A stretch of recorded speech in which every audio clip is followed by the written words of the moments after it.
নবীজির কথাগুলো এখন যেন সত্যি হইতেছে। পাড়ায় পাড়ায়, গ্রামে গ্রামে এবং শহর বন্দরে যেখানেই আপনি যান, শুনতে পাবেন যে একটা ছেলে বিবাহ শাদী করেছে, বাচ্চা কাচ্চা আছে, তারপরেও অন্য মেয়ের সাথে সম্পর্ক রেখেছে এবং সম্পর্ক রাখার ওই মেয়েটা তার স্বামীকে সুখের সংসার, বাচ্চা কাচ্চা রেখে একজন বিবাহিত ছেলে মানুষের সাথে এসে সংযুক্ত হইতেছে।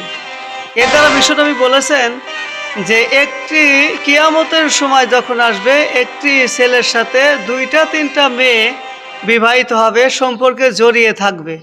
এখন যেন মনে হইতেছে কিয়ামত অতি নিকটবর্তী এসে আসতেছে, কারণ বিবাহিত এবং সুখের শান্তিতে সংসারগুলো নষ্ট হইতেছে।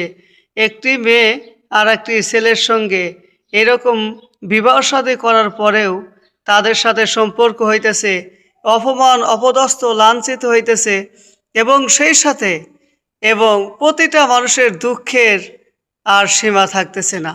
তাই কিয়ামত অতি সন্নিকটে আসতেছে। নিজের জানমালকে হেফাজত করুন।